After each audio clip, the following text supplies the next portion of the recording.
जी प्रणाम। राजकुमार जी जी। हाँ, खबर कर दो रायता में जो सम्मेलन हो रहा है उनको मेरे तरफ से खूब खूब बधाइयाँ देना है। तो उल्लासनगर के पास रायता है और उनको ये भी बता देना है कि जीवन में दो चीजें हैं, उसमें अडिग रहे तो बाकी की ईश्वर प्राप्ति तक की यात्रा में ईश्वर की सत्ता ही आपका हाथ पकड़ के उन्नत करती है। ये महापुरुषों का अनुभव है। एक तो श्रद्धा, दूसरा सेवा। जैसे ऋषि प्रसाद के भाग्यशाली धरती के देव कहलाते हैं, घर घर वैदिक ज्ञान पहुंचाते हैं। रायता वालों को ही खबर कर देना। तो जो सम्मेलन है रायता में, उनको ये समाचार भेज देना कि दो चीजें जिसके भी जीवन में आ गई, समझो उसका जीवन कन्या माता पिता धनव शिव जी के वचन के अनुसार सार्थक हो जाता है। श्रद्धा और सेवा, ये दो गुण आ गए तो फिर उद्योगिता, उपयोगिता और सहयोगिता, ये सद्गुण अपने आप विकसित होंगे। ऋषि प्रसाद जब देने जाते होंगे ना, तो उनको लोग आदर की नजर से देखते होंगे। क्यों? श्रद्धा और सेवा का फल है उपयोगिता, उद्योगिता, सहयोगिता। तो ऋषि प्रसाद वाले सहयोगी स्वभाव के हो ही जाते हैं, लोग उनको चाहते हैं। अच्छा, ये तीन गुण आ गए तो बाकी के छह गुण, होए होए, अनपढ़ व्यक्ति हो तो भी ये छह गुण आ जाएंगे और पूजनीय हो जाएगा, सम्मानीय हो जाएगा, मुक्त हो जाएगा, अपनी पीढ़ियां तारने वाला हो जाएगा।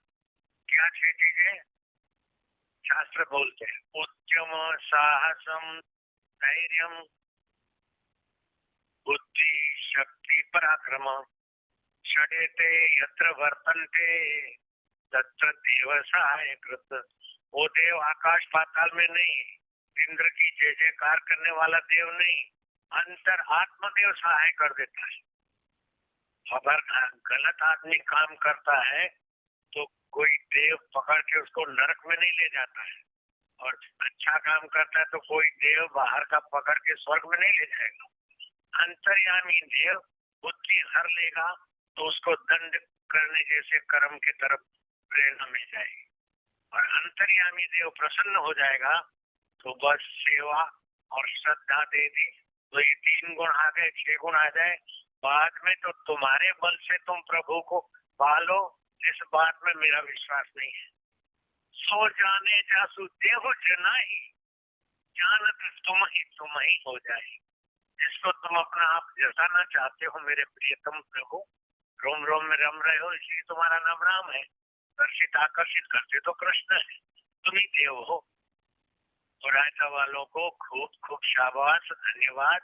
मेरे तरफ से तो क्या, मैं बम भोले बाबा के तरफ से दे रहा हूँ धन्यवाद, मेरा उसमें मिला देना। धन्य माता, तुम्हारी माता धन्य है, पिता धन्य हो, तुम्हारे पिता धन्य है, तुम्हारा कुल गोत्र धन्य है, तुम जहाँ रहते हो वो शिव जी बोलते वो भूमि धन्य है, जो कि 84 लाख योनियों से बाहर होने की यात्रा कर रहे हैं। 84 लाख योनि आम जीवों की होती है, मनुष्य योनि 84 लाख के प्लस अलग से है। वो फिर चाहे गंधर्व लोक में जाए, स्वर्ग लोक में जाए, चाहे 84 में जाए, चाहे वैकुंठ में जाए।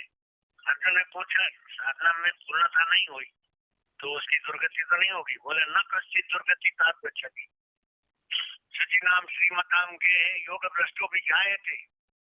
अगर स्वर्ग या वैकुंठ अच्छा नहीं लगा तो श्रीमान धनवान के घर जन्म लेगा अथवा योगी के घर जन्म लेगा। मेरा जन्म धनवान के घर हुआ, और बंगाली बाबा केशवानंद लाल गोपाल माउंट आबू वाले जो संत का जन्म कहाँ हुआ है तुमको पता है? केशवानंद नारायण साई हो गया गया। श्री कृष्ण का वचन प्रत्यक्ष दिखता है। हिंदू धर्म के शास्त्रों का प्रत्यक्ष प्रमाण जितना भी लेना चाहो मिल जाएगा। कैसा? रायता वाले ओम ओम, आनंद ओम, माधुर्य ओम, मुस्कुरा के गम का जहर जिनको पीना आ गया, ये हकीकत है कि जहां में उनको जीना आ गया। मान अपमान कुछ भी हो, सेवा में सफल होते जाओ, धन्य करो जीवन।